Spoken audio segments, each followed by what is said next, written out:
Marcos 10. Jesús enseña sobre el matrimonio, las riquezas y el servicio. Audio comentario Marcos.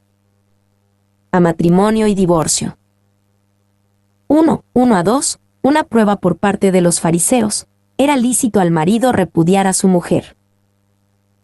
Levantándose de allí, vino a la región de Judea y al otro lado del Jordán, y volvió el pueblo a juntarse a él, y de nuevo les enseñaba como solía. Y se acercaron los fariseos y le preguntaron, para tentarle, si era lícito al marido repudiar a su mujer. Era lícito al marido repudiar a su mujer. El divorcio era un tema controversial en los días de Jesús, con dos corrientes de pensamiento centradas alrededor de sus dos famosos autores. La primera era la corriente del rabino Hillel, un punto de vista indulgente y popular, y la corriente del rabino Shammai, un punto de vista estricto y poco popular.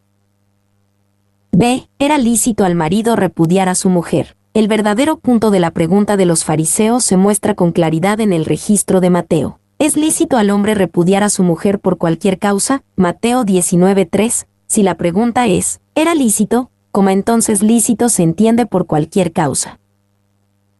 Y el debate se centra alrededor de la ley de Moisés, la cual daba permiso para el divorcio en Deuteronomio 24:1. Cuando alguno tomare mujer y se casare con ella, si no le agradare por haber hallado en ella alguna cosa indecente, le escribirá carta de divorcio, y se la entregará en su mano, y la despedirá de su casa. El debate entre los rabinos intentaba contestar la pregunta que es indecente. 2. El rabino Shammai entendía que indecencia significaba inmoralidad sexual, y dijo que era la única razón válida para el divorcio. Pero el rabino Hillel entendió que indecencia significaba cualquier clase de discreción, hasta llegar al punto que el quemar el desayuno fuera un argumento válido para el divorcio. 3. William Barclay describía la enseñanza del rabino Hillel sobre el divorcio y el término de indecencia en Deuteronomio 24:1. Ellos decían que podía ser que si una esposa echaba a perder un platillo, que si ella divagaba por las calles, si ella hablaba con un hombre extraño, si ella hablaba irrespetuosamente de las relaciones de su esposo en una audiencia, si ella era una mujer peleonera, quien era definida como una mujer cuya voz podía ser escuchada en la siguiente casa. El rabino Akiva aún fue más allá al decir que significaba que un hombre miraba que una mujer era más hermosa, delante de sus ojos que su propia esposa.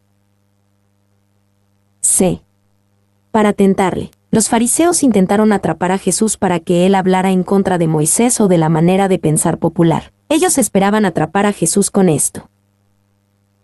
2:3-9. Jesús enfatiza el matrimonio y el plan de Dios en el matrimonio.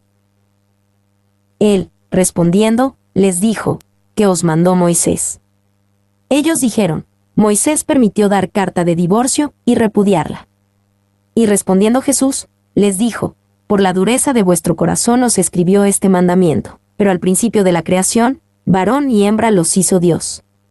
Por esto dejará el hombre a su padre y a su madre, y se unirá a su mujer, y los dos serán una sola carne. Así que no son ya más dos, sino uno. Por tanto, lo que Dios juntó, no lo separe el hombre. ¿Qué os mandó Moisés? Jesús enfatizó el corazón del asunto en Deuteronomio 24:1. Moisés no mandó el divorcio, Moisés lo permitió. Esto iba en contra de la enseñanza del rabino Hillel, quien enseñaba que era un deber justo el divorciarse de tu esposa si ella te desagradaba en cualquier manera. Y los rabinos de aquellos días tenían un dicho, si un hombre tiene una mala esposa, es un deber religioso el divorciarse de ella. Jesús fue en contra de esta manera de pensar. Por la dureza de vuestro corazón os escribió este mandamiento. La ley de Moisés de permitir el divorcio fue una concesión hacia la dureza de vuestro corazón. Nunca fue ordenado por Dios, pero permitido debido a la dureza de la parte ofensora, en la crueldad de su infidelidad hacia su cónyuge. También era permitido debido a la dureza de la parte ofendida, al no ser capaz de perdonar y restaurar la relación dañada. Y la ley de Deuteronomio 24:1 fue dada en realidad como una protección hacia la esposa divorciada. Moisés permitió el divorcio dando un certificado de divorcio hacia la esposa. Su función primordial era el proveer un grado de protección para la mujer que había sido repudiada por su esposo. Pero al principio de la creación, Jesús ahora se cambió la plática del divorcio por la plática del matrimonio. El problema no era que ellos no entendían la ley sobre el divorcio. El problema era que ellos no entendían lo que Dios dijo acerca del matrimonio. Y este énfasis en el matrimonio, en lugar del divorcio, es un acercamiento sabio para cualquiera que esté interesado en mantener la unión del matrimonio. El divorcio no puede ser visto como una opción cuando las cosas se están poniendo difíciles. El matrimonio es como un espejo, refleja lo que nosotros depositamos en este. Si alguien ya está divorciado en su mente, como una opción conveniente, entonces el divorcio es a lo que más probablemente se llegará. 2. Al principio, es llamativo que Jesús nos llevó hacia el principio para aprender acerca del matrimonio. Hoy en día muchos quieren decir, vivimos en tiempos diferentes o necesitamos un entendimiento moderno. Pero aún así Jesús sabía que las respuestas se remontaban hacia el principio. Pero al principio de la creación, varón y hembra los hizo Dios. El verdadero propósito de Dios para el matrimonio no se cumple en el divorcio, sino solamente al ver el plan original de Dios para el matrimonio. Al decir, los hizo Dios, Jesús afirmó la posesión de Dios sobre el matrimonio. Es la institución de Dios, no del hombre, así que sus reglas son las que se aplican. Y los dos serán una sola carne. Al traer de nuevo el asunto sobre la fundación del matrimonio, Jesús puso en claro que las parejas deben dejar su soltería, por esto dejará el hombre a su padre y a su madre, y se unirán en una relación de una sola carne, la cual es ambos, un hecho, no son ya, y una meta, serán. Y el término se unirá a su mujer tiene la idea de pegar dos cosas. El ser pegado a ella. Un marido debe ser tan firme hacia su esposa como a sí mismo. 2. El término que Jesús utilizó en junto es literalmente con un mismo yugo.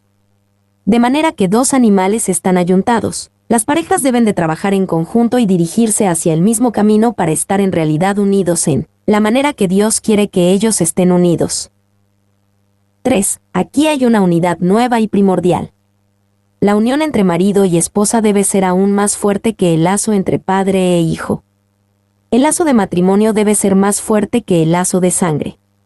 Y la ley de Dios no fue que un hombre deba de dejar a su esposa en cualquier momento que él lo pensara, sino que deba de dejar a su padre y a su madre que en lugar de su esposa, él amara a su esposa como a su propio cuerpo. Paul. 4. No solamente significa que ellos deben de ser considerados como un cuerpo, sino también como dos almas en un cuerpo, con una completa unión de intereses, y un compañerismo insoluble de vida y fortuna, consuelo y comodidad, deseos e inclinaciones, alegrías y tristezas. Clarke. F. Lo que Dios juntó. Lo siguiente es que Jesús les recordó a los fariseos que el matrimonio está espiritualmente unido delante de Dios. El matrimonio no es simplemente un contrato social, y lo que Dios ha juntado Él lo mantendrá unido. Y, al utilizar los términos de junto y separe, Jesús nos recuerda que el divorcio es como una amputación. Algunas veces, en las circunstancias más extremas, la amputación será lo correcto por hacer. Pero el paciente primero debe de tener un diagnóstico digno de tal acción tan extrema para la solución. 3. 10 a 12, Jesús clarifica el punto para sus discípulos. En casa volvieron los discípulos a preguntarle de lo mismo, y les dijo, cualquiera que repudia a su mujer y se casa con otra, comete adulterio contra ella, y si la mujer repudia a su marido y se casa con otro, comete adulterio. Volvieron los discípulos a preguntarle de lo mismo. Esto no es una enseñanza de un versículo sobre todo lo que debes de saber acerca del divorcio y el matrimonio. Jesús claramente dio seguimiento a sus observaciones hechas anteriormente en el capítulo, donde él indicó que Dios sí permitió, no mandó, el divorcio en el caso de inmoralidad sexual. Aquí Jesús contesta la pregunta, entonces, ¿qué pasa con un divorcio que se obtiene por otros motivos? B. Cualquiera que repudia a su mujer y se casa con otra, comete adulterio contra ella. Nosotros solamente podemos entender este pasaje al tomar en cuenta todo el consejo de Dios. Hechos 20:27. En Mateo hay un registro más completo de esta enseñanza. Él notó como Jesús dijo, y yo os digo que cualquiera que repudia a su mujer, salvo por causa de fornicación, y se casa con otra, adultera. Y el que se casa con la repudiada, adultera, Mateo 19:9. Con esta respuesta Jesús interpretó el significado de la palabra indecencia en Deuteronomio 24:1, mostrando que el divorcio, y la libertad para casarse de nuevo, estaba únicamente permitido en el caso de inmoralidad sexual. Y la antigua palabra griega para inmoralidad sexual es porneia. Es una palabra amplia y cubre un gran rango de impropiedad sexual. Uno puede ser culpable de porneia sin ni siquiera haber consumado el acto de adulterio. 2. Para este permiso para divorciarse, Pablo añadió el caso de abandono por un cónyuge no creyente. 1 Corintios 7:15. 3. Note la incompatibilidad. El no amarse el uno y el otro ya más. Brutalidad y miseria no son motivos para el divorcio, aunque pueden ser motivos para la separación y subsecuente celibato dentro del matrimonio.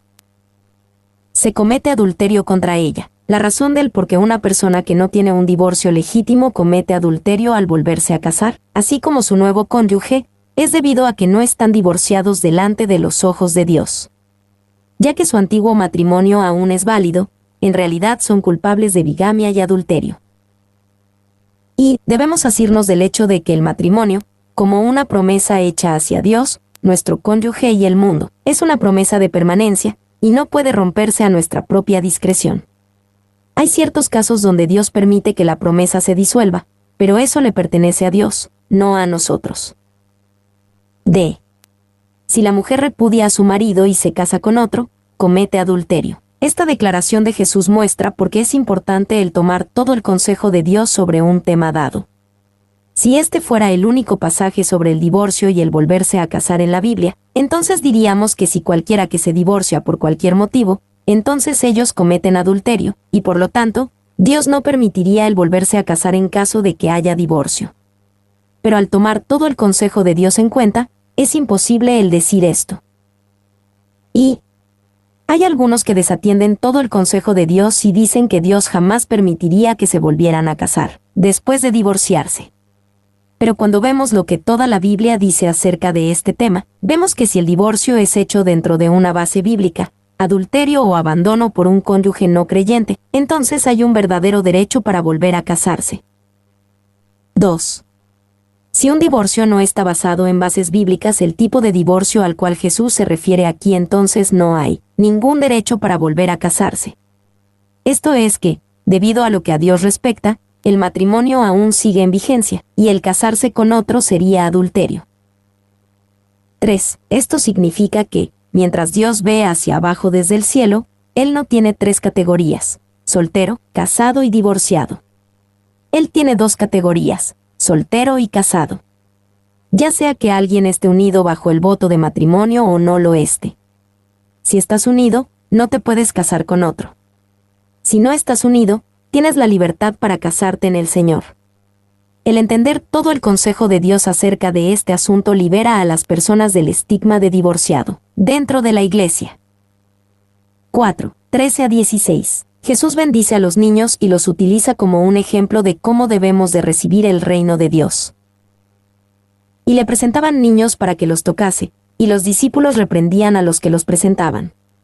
Viéndolo Jesús, se indignó, y les dijo: Dejad a los niños venir a mí, y no se lo impidáis, porque de los tales es el reino de Dios. De cierto os digo, que el que no reciba el reino de Dios como un niño, no entrará en él. Y tomándolos en los brazos, poniendo las manos sobre ellos, los bendecía. Y le presentaban niños, la antigua palabra griega utilizada para presentaban, próspero, sugiere que ellos trajeron a sus niños a Jesús para ser dedicados. La palabra es comúnmente utilizada para sacrificios, y sugiere aquí la idea de una dedicación. Bros. B. Dejad a los niños venir a mí. A los niñez les encanta venir a Jesús, y se dice algo acerca de él en cuanto a que los niños le aman y que él ama a los niños. Niños que no aman significa que serán personas amargas. C. Los discípulos reprendían a los que los presentaban, debido a que los niños les gusta venir a Jesús. Nosotros jamás debiéramos de bloquear su camino o fracasar en proveerles un camino. Nosotros sabemos más de Jesús en comparación que las mujeres de Judea sabían. ¿Existe alguna razón por la cual no debamos de traer a nuestros propios hijos ante Jesús?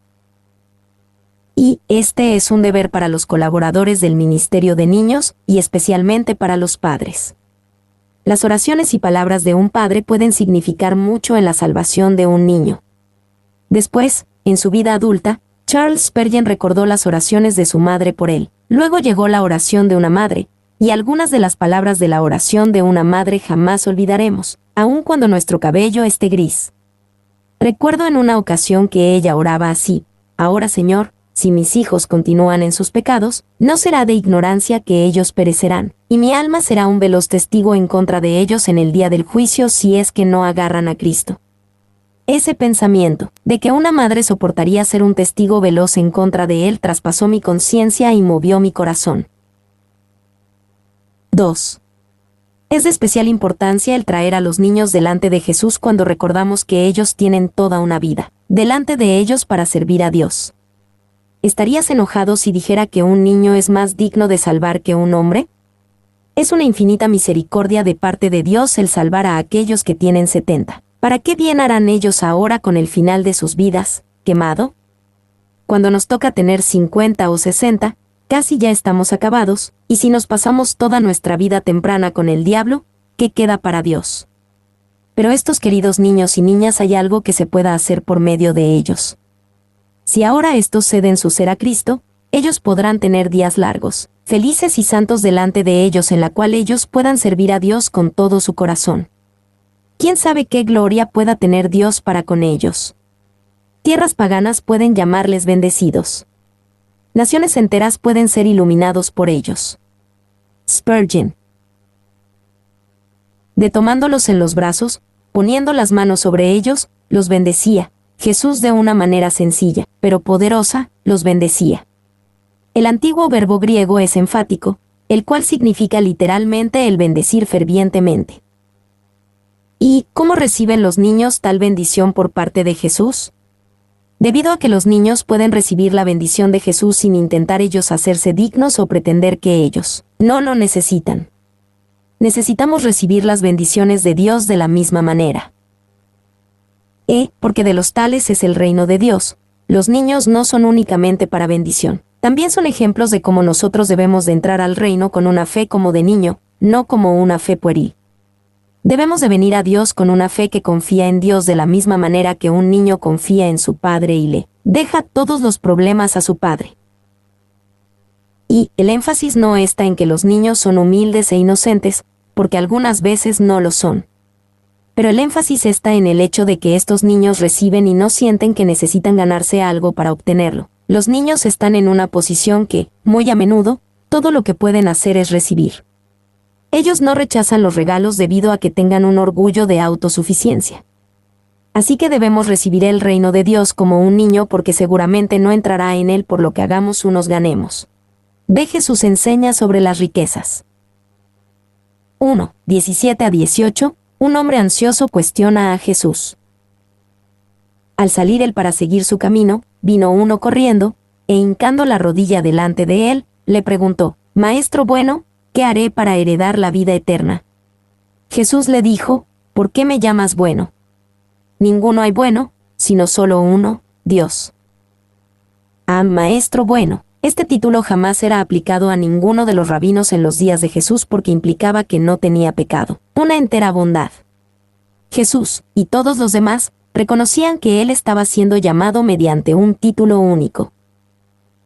Y no hay ningún ejemplo en todo el Talmud de que se hable de un rabino como un maestro bueno. Plamer, citado en Geldenuis, solamente Dios era llamado bueno por los antiguos rabinos. B. ¿Por qué me llamas bueno? Aquí Jesús no estaba negando su deidad. Pero él invitó al hombre joven que reflejara acerca de ello. Es como si Jesús dijera: en realidad sabes lo que estás diciendo cuando me llamas bueno. ¿Sé qué haré para heredar la vida eterna? El enfoque de la pregunta del hombre estaba en ¿qué haré?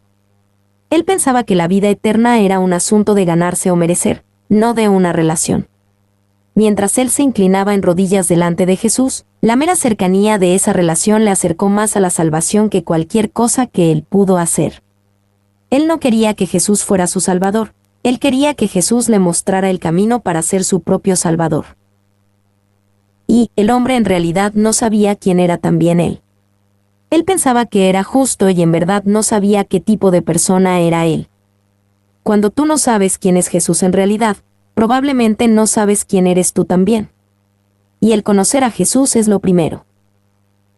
2, 19-22, Jesús aconseja al hombre joven.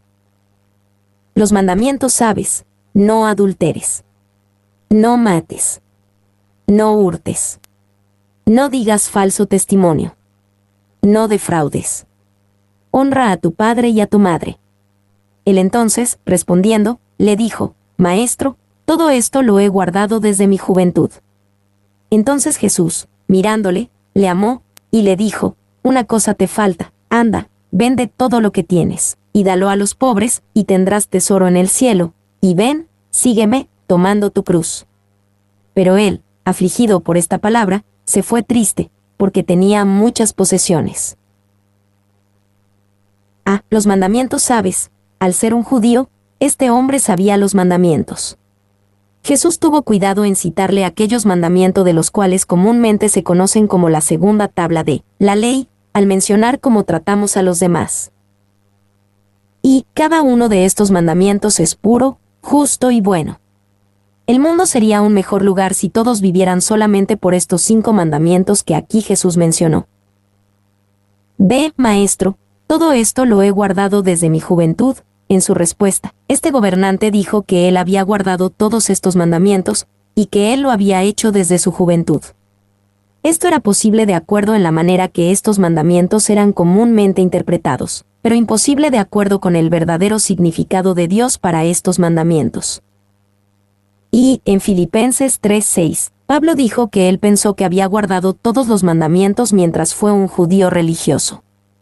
Él escribió de su manera de pensar en un tiempo en la que él, en cuanto a la justicia que es en la ley, él era irreprensible. 2. Pero en el Sermón del Monte Jesús nos dio el verdadero significado de la ley va hacia el corazón, no solamente las acciones.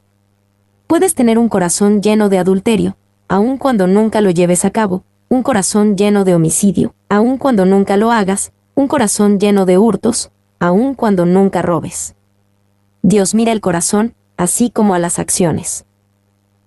3. El hombre debió de responder: no hay ninguna manera en la que guarde o pueda guardar la ley de Dios por entero. Necesito un Salvador. C. Entonces Jesús, mirándole, le amó, y le dijo. Jesús estaba lleno con un amor compasivo por este hombre porque su vida estaba tan vacía. Él había subido hasta lo alto de la escalera del éxito, únicamente para comprobar que su escalera estaba recargada en el edificio equivocado. D. Una cosa te falta, en lugar de retar a que el hombre cumpliera la ley, el cual Jesús tenía todo el derecho de hacerlo, Jesús le llevó más profundo hacia su propio camino. ¿Así que quieres hallar realización y salvación al hacer cosas para Dios? Entonces aquí, hazlo todo. Jesús quería que el hombre viera la inutilidad de encontrar realización o salvación por medio de hacer, pero el hombre no lo vería. Y él también no eligió amar a Dios más que sus riquezas, aun cuando Jesús le prometió específicamente tesoros en el cielo. El hombre estaba más interesado en los tesoros terrenales que en los tesoros celestiales de Dios. Este hombre era en esencia un idólatra. La riqueza era su Dios en lugar del verdadero Dios de la Biblia. Él puso el dinero en primer lugar. Ven, sígueme, tomando tu cruz. Este hombre, como todos los hombres por naturaleza, tuvo una orientación hacia obras de justicia. Él preguntó qué haré y punto. Si en verdad queremos hacer las obras de Dios, debe de comenzar creyendo en Jesús, quien el Padre envió. Juan 6:29. Y el propósito de Jesús no era entristecer al hombre, y aún así únicamente él sería feliz al hacer lo que Jesús le dijo que hiciera. Así que el afligido por esta palabra, se fue triste. Muchas personas casi tienen todo, pero están afligidos. 3, 23-27, la dificultad de las riquezas. Entonces Jesús, mirando alrededor, dijo a sus discípulos: cuán difícilmente entrarán en el reino de Dios los que tienen riquezas. Los discípulos se asombraron de sus palabras, pero Jesús, respondiendo, volvió a decirles: hijos, cuán difícil les es entrar en el reino de Dios, a los que confían en las riquezas. Más fácil es pasar un camello por el ojo de una aguja, que entrar un rico en el reino de Dios. Ellos se asombraban aún más, diciendo entre sí, ¿quién, pues, podrá ser salvo? Entonces Jesús, mirándolos, dijo, para los hombres es imposible, mas para Dios, no, porque todas las cosas son posibles para Dios. Cuán difícilmente entrarán en el reino de Dios los que tienen riquezas. Los discípulos se asombraron de sus palabras. Somos como los discípulos. Pasamos un tiempo difícil viendo cómo las riquezas pueden estorbarnos para el reino de Dios. Tendemos a pensar que las riquezas solamente pueden traer bendición y bondad. Y las palabras de Jesús sorprendieron a los discípulos porque ellos asumían que la riqueza siempre era una señal de la bendición y favor de Dios. Ellos pensaban que los ricos en especial eran salvos. Los que tienen riquezas. A menudo nos excusamos de lo que Jesús aquí dice porque no nos consideramos ricos. Pero comparado a este joven gobernante, cada uno de nosotros disfruta de más lujos y comodidades. Hijos, cuán difícil les es entrar en el reino de Dios, a los que confían en las riquezas. Las riquezas presentan una dificultad porque tienden a quedar satisfechos con esta vida en lugar de desear el siglo por venir. También es cierto que las riquezas a menudo deben de ser adquiridas a costa de adquirir a Dios. Y podemos contrastar la dependencia de un niño con la independencia de un hombre rico. Jesús indicó que era más probable que un niño heredara el reino de Dios que el hombre rico. 2. Más importante quizás, el hombre rico es a menudo un hacedor exitoso. Él ha hecho bien, así que es rico. Es muy fácil para él el pensar que su salvación y su relación con el Señor es un asunto de obras exitosas, cuando en realidad se trata de recibir con humildad. Más fácil es pasar un camello por el ojo de una aguja, que entrar un rico en el reino de Dios. Con el hombre, la salvación es como un camello que pasa a través del ojo de una aguja. Con Dios, es posible. Y el camello era el animal más grande de la tierra palestina. El violento contraste entre el animal más grande y la pequeña apertura expresa que, humanamente hablando, es imposible o absurdo. 2. Se han hecho intentos para explicar las palabras de Jesús sobre el camello y el ojo de la aguja en términos de un camello que se arrastra a través de la poterna, o al leer camilón, cable, para camelón, camello. Tales explicaciones están mal dirigidas. Ellos yerran en el punto que Jesús está utilizando una ilustración humorística. Morris. Todas las cosas son posibles para Dios. Sin embargo, la gracia de Dios es suficiente para salvar al hombre rico. Hablando bíblicamente tenemos ejemplos de personas como Zaqueo, José de Arimatea, y Bernabé, y muchos ejemplos más a través de la historia. 4, 28 a 31, nuestra recompensa y la solución al problema de las riquezas. Entonces Pedro comenzó a decirle, «He aquí, nosotros lo hemos dejado todo, y te hemos seguido». Respondió Jesús y dijo, «De cierto os digo que no hay ninguno que haya dejado casa, o hermanos, o hermanas, o padre, o madre, o mujer, o hijos, o tierras, por causa de mí y del Evangelio, que no reciba 100 veces más ahora en este tiempo, casas, hermanos, hermanas, madres, hijos y tierras, con persecuciones, y en el siglo venidero la vida eterna. Pero muchos primeros serán postreros, y los postreros, primeros. He aquí, nosotros lo hemos dejado todo, y te hemos seguido. En contraste con el joven gobernante rico, los discípulos habían dejado todo para seguir a Jesús. ¿Cuál será su recompensa? Esta pregunta es típica de Pedro. Y, por supuesto que hay un honor especial para los discípulos. Ellos tienen un lugar especial en el juicio, probablemente en el sentido de administración del reino del milenio. Los apóstoles también tienen el honor de ayudar a proveer un fundamento singular para la Iglesia. Efesios 2:20, y tendrán un tributo especial en la Nueva Jerusalén, Apocalipsis 21:14. No hay ninguno que haya dejado casa, o hermanos, que no reciba 100 veces más. Habrá un honor universal para todos los que se sacrifican por el bien de Jesús. Sea lo que se le dé a él, será retornado muchas veces más, además de la vida eterna. Y 100 veces más obviamente no es literal. De otra manera Jesús prometió 100 madres y 100 esposas. C.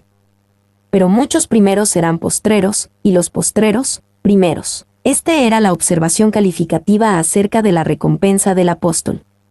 Todos los que se sacrifiquen por el Señor serán recompensados, pero el tiempo y manera en que Dios recompensa puede no coincidir con el tiempo o manera que el hombre espera ser recompensado. Cuando Dios recompensa, espera lo inesperado. Y, mientras el texto continúa en Mateo 20, 1-16, Jesús enseñó la parábola del terrateniente y los trabajadores, una ilustración poderosa del derecho y habilidad de Dios para recompensar de maneras inusuales, aunque nunca injustas. 2. En el hecho final se hallará que ningún hombre ha sido un perdedor al dar todo por el Señor Jesucristo, aunque Él tiene su propio método de decidir quién debe de ser el primero y quién debe ser el último. Spurgeon.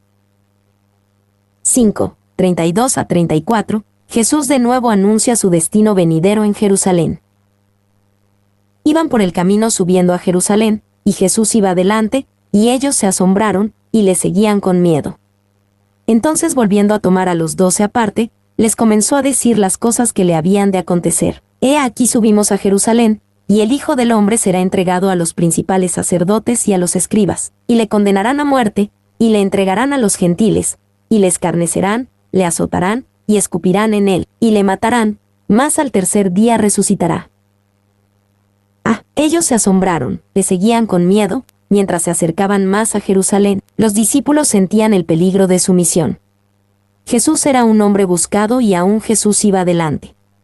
Por lo tanto, los discípulos se asombraron en el coraje de Jesús, y ellos tenían miedo del destino que les esperaba en Jerusalén. Y, algunas veces no pensamos demasiado sobre el coraje de Jesús. Tomó una tremenda cantidad de valentía para que él caminara derecho hacia su destino en el Calvario, y que caminara enfrente de sus discípulos. El coraje de Jesús es especialmente sorprendente a la luz de nuestra frecuente cobardía como cristianos, con miedo de salir adelante por Jesús. Él no tenía miedo de salir adelante por nosotros. 2. Y le seguían con miedo. Al mismo tiempo, los discípulos deben ser elogiados por continuar a seguir a Jesús. Es cierto que ellos tenían miedo, pero también es cierto que le seguían. B. Le condenarán a muerte, y le entregarán a los gentiles. Jesús ya le había dicho a sus discípulos que él sería crucificado y que resucitaría de nuevo al tercer día. Marcos 8:31.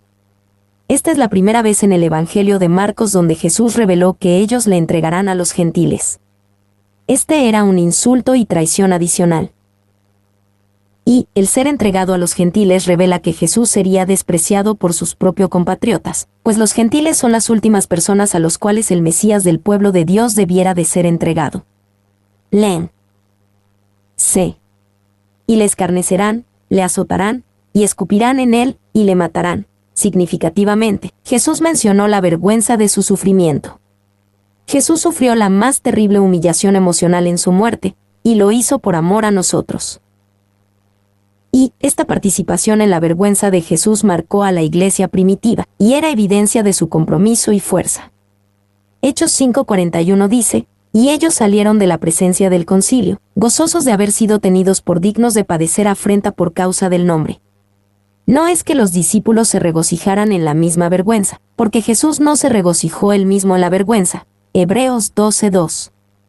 Pero ellos se regocijaron en identificarse con Jesús, y gustosamente padecieron la vergüenza que tuvieron que pasar. Se verdadera grandeza en el reino de Dios. 1. 35-37, Jacobo y Juan piden posiciones de estatus. Entonces Jacobo y Juan, hijos de Zebedeo, se le acercaron, diciendo, Maestro, querríamos que nos hagas lo que pidiéremos. Él les dijo, ¿qué queréis que os haga? Ellos le dijeron, concédenos que en tu gloria nos sentemos el uno a tu derecha y el otro a tu izquierda. Concédenos que en tu gloria nos sentemos el uno a tu derecha y el otro a tu izquierda. A pesar de la declaración continua de su padecimiento venidero, los discípulos aún pensaban que cuando Jesús llegara a Jerusalén, él establecería un reino político. Aquí, Jacobo y Juan pidieron posiciones de un estatus muy alto en la administración de Jesús, quienes anticipaban que sería instalado pronto. Y el lugar de honor era el asiento de la derecha. El lugar de segundo honor era el asiento de la izquierda, 1 Reyes 2:19, Salmos 110, 1. Ellos pidieron los dos lugares más prestigiosos en la administración de Jesús. B. Maestro, querríamos que nos hagas lo que pidiéremos. Esto era sin duda una extensión del continuo asunto de conversación entre los discípulos. Ellos a menudo hablaban sobre quién de ellos sería el más grande. Marcos 9, 33-34. Jacobo y Juan se sentían confiados de que ellos serían los más grandes, así que ellos le pidieron a Jesús que confirmara sus opiniones acerca de ellos sobre las altas posiciones en ese momento. 2, 38-41, la respuesta de Jesús. Piensa en términos de sacrificio, no de gloria propia. Entonces Jesús les dijo, no sabéis lo que pedís. ¿Podéis beber del vaso que yo bebo, o ser bautizados con el bautismo con que yo soy bautizado? Ellos dijeron, podemos. Jesús les dijo, a la verdad, del vaso que yo bebo, beberéis, y con el bautismo con que yo soy bautizado, seréis bautizados, pero el sentaros a mi derecha y a mi izquierda, no es mío darlo, sino a aquellos para quienes está preparado. Cuando lo oyeron los 10, comenzaron a enojarse contra Jacobo y contra Juan. No sabéis lo que pedís. Ya que Jacobo y Juan aún trabajaban bajo las ideas carnales en cuanto al reino de Dios, ellos en realidad no tenían idea qué se tenía que hacer para ser grande en el reino. Pero no fue debido a que Jesús no se los dijo. B. ¿Podéis beber del vaso que yo bebo? ¿Cómo iba a resultar? Ambos, Jacobo y Juan, tomaron del vaso y fueron bautizados en sufrimiento, pero cada uno experimentó sufrimiento de distintas maneras. Y Jacobo fue el primer apóstol en ser martirizado, Hechos 12, 1, 2. De acuerdo con la tradición, Juan nunca fue martirizado, pero él sobrevivió a un intento de asesinato por inmersión en un baño de aceite hirviente, de acuerdo con la historia razonablemente confiable de la Iglesia. 2. En el uso popular del griego del vocabulario bautismo era para hablar de ser abrumado por el desastre o peligro, y una metáfora similar del uso de sumersión está presente en la Escritura.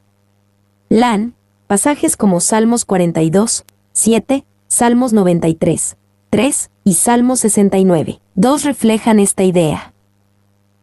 C. A la verdad, del vaso que yo bebo, beberéis. Quizás cuando Jesús dijo esto una gran sonrisa apareció sobre el rostro de Jacobo y Juan. Ellos pensaron que habían obtenido algo, y también los otros discípulos. Cuando lo oyeron los 10, comenzaron a enojarse contra Jacobo y contra Juan. Sin embargo, es dudoso de que Jesús sonriera porque él sabía que se trataba el bautismo que ellos habían pedido. Él sabía que este era un bautismo de padecimiento. 3, 42-45, Jesús describe la verdadera grandeza. Mas Jesús, llamándolos, les dijo, sabéis que los que son tenidos por gobernantes de las naciones se enseñorean de ellas, y sus grandes ejercen sobre ellas potestad. Pero no será así entre vosotros, sino que el que quiera hacerse grande entre vosotros será vuestro servidor, y el que de vosotros quiera ser el primero, será siervo de todos. Porque el Hijo del Hombre no vino para ser servido, sino para servir, y para dar su vida en rescate por muchos. Sabéis que los que son tenidos por gobernantes de las naciones se enseñorean de ellas. Su deseo por posición y estatus mostraba que ellos no conocían todavía la naturaleza de Jesús, con respecto al liderazgo y poder. Aquellos que ejercitan poder o autoridad en la Iglesia hoy en día como gobernantes sobre otros aún no entienden el estilo de Jesús de liderazgo y vida. Pero no será así entre vosotros es una reprensión punzante para la manera en la cual la Iglesia moderna mira al mundo en cuanto a su sustancia y estilo. Plenamente, la Iglesia no debe de operar en la manera que lo hace el mundo. B. Sino que el que quiera hacerse grande entre vosotros será vuestro servidor, en la comunidad del reino, estatus, dinero y popularidad no son requisitos previos de liderazgo. El servicio humilde es el más grande y único requisito, como es demostrado por el propio ministerio de Jesús. C. Porque el Hijo del Hombre no vino para ser servido, sino para servir. El verdadero ministerio es hecho para el beneficio de aquellos a quienes se les ministra, no para el beneficio del ministro. Muchas personas están en el ministerio por lo que pueden recibir, ya sea material o emocionalmente, de las personas, en lugar de lo que pueden dar. D. Y para dar su vida en rescate por muchos. Esta es una de las grandes declaraciones que Jesús hizo de sí mismo y su ministerio. Él es aquel que está en el lugar de pecadores culpables y se ofrece a sí mismo como sustituto.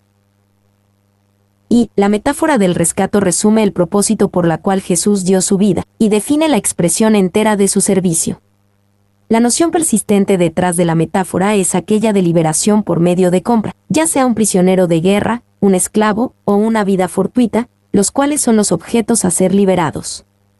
Debido a la idea de equivalencia o sustitución, era apropiado para el concepto de rescate. Se convirtió en un elemento integral en el vocabulario de redención en el Antiguo Testamento. Habla de liberación, el cual connota la servidumbre o encarcelamiento de la cual un hombre no se puede liberar a sí mismo. Len. 4. 46 a 52. De camino a Jerusalén un hombre ciego es sanado. Entonces vinieron a Jericó, y al salir de Jericó él y sus discípulos y una gran multitud, Bartimeo el ciego, hijo de Taimeo, estaba sentado junto al camino mendigando. Y oyendo que era Jesús Nazareno, comenzó a dar voces y a decir: Jesús, hijo de David, ten misericordia de mí. Y muchos le reprendían para que callase, pero él clamaba mucho más: Hijo de David, ten misericordia de mí. Entonces Jesús, deteniéndose, mandó llamarle, y llamaron al ciego, diciéndole: Ten confianza, levántate, te llama. Él entonces, arrojando su capa, se levantó y vino a Jesús. Respondiendo Jesús, le dijo: ¿Qué quieres que te haga? Y el ciego le dijo: Maestro, que recobre la vista. Y Jesús le dijo: Vete, tu fe te ha salvado. Y enseguida recobró la vista, y seguía a Jesús en el camino. Él clamaba mucho más: Hijo de David, ten misericordia de mí. El ciego Bartimeo no tenía mucho tacto, pero él sí tenía persistencia y determinación. Las personas intentaban callarlo, pero no pudieron porque él en realidad quería un toque de parte de Jesús. Y la persistencia y naturaleza enérgica de la oración de Bartimeo es un buen ejemplo de oración. Él no fue desanimado debido a que nadie le condujo a Jesús. Aquellos que le dijeron que se mantuviera alejado no le desanimaron. 2. Toma las puertas del cielo y sacúdelas con vehemencia, como si las sacaras o derribaras barra a barra. De pie en la puerta de la misericordia, y no tomes negativas. Toca y toca y toca de nuevo, como si sacudieras las mismas esferas, pero para que obtengas respuesta a tu clamor. El reino del cielo sufre violencia, y los violentos son los que lo poseen. Oraciones frías jamás se ganan el oído de Dios. Ponte de rodillas con todas tus fuerzas, si quieres lanzar las flechas lo más alto que puedas al cielo. Spurgeon. D. Ten misericordia de mí. El hombre ciego sabía lo que él necesitaba de Jesús: misericordia. Él no vino pensando que Dios le debía. Todo lo que quería de Jesús era misericordia. ¿Sé qué quieres que te haga? Pareciera ser que la necesidad de Bartimeo era obvia. Pero Jesús tenía un propósito deliberado en la pregunta. Había un poder real en ambos, en la pregunta y respuesta de Jesús. Dios puede hacernos la misma pregunta, y debiéramos de ser capaces de articular una respuesta que le glorifique. De maestro, que recobre la vista. El título maestro es una forma fortalecida de rabino, y significa mi señor, mi amo. Lan. Cuando Bartimeo dijo esto, él expresó su humilde sumisión hacia Jesús. Y la naturaleza específica de Bartimeo es un buen ejemplo para nuestras oraciones. Ten misericordia de mí es genera, pero su oración se movió de la petición general hacia la específica, que recobre la vista. 2. Ten seguridad que aquellas son las mejores oraciones en cuanto a lo que respecta, si son serios y sinceros, las cuales van más directamente hacia el asunto. Tú sabes que hay una manera de orar en el armario, y orar en la familia, en donde no pides todo. Tú dices muchas grandes cosas, introduces mucho de tu propia experiencia, revisas las doctrinas de gracia muy detalladamente, pero no pides nada en particular. Tales oraciones siempre son de poco interés para ser escuchadas, y pienso que sería tedioso para aquellos que la ofrecen. Spurgeon. Vete, tu fe te ha salvado. La fe del hombre ciego le salvó porque era una clase de fe específica. Era una fe que estaba determinada en alcanzar a Jesús. Él le clamaba mucho más. Era una fe que sabía quién era Jesús, hijo de David. Era una fe que vino humildemente a Jesús: ten misericordia de mí. Era una fe que se sometió humildemente a Jesús: Maestro. Era una fe que podía decirle a Jesús lo que quería: que recobre la vista. Y enseguida recobró la vista, y seguía a Jesús en el camino, ahora, sano y salvo. El ciego Bartimeo entonces seguía a Jesús. El camino de Jesús se convirtió en su camino. Esto es especialmente significativo cuando consideramos a dónde iba Jesús en ese tiempo: a Jerusalén, donde una cruz le esperaba. Y, primero Jesús le dijo a Bartimeo: vete. Luego Bartimeo seguía a Jesús. Hizo del camino de Jesús su propio camino, y fue un seguidor de él. Bartimeo debió de darse cuenta: ahora que tengo la vista, siempre estaré mirando hacia Jesús. 2. Aplícate hacia el Hijo de Dios, no pierdas el tiempo. Él está pasando, y tú estás pasando hacia la eternidad, y quizás nunca tendrás una oportunidad más favorable que la oportunidad que tienen en el presente. Mi nombre es Demim. Soy tu asistente personal. Mi sitio en internet es demim.es.tl.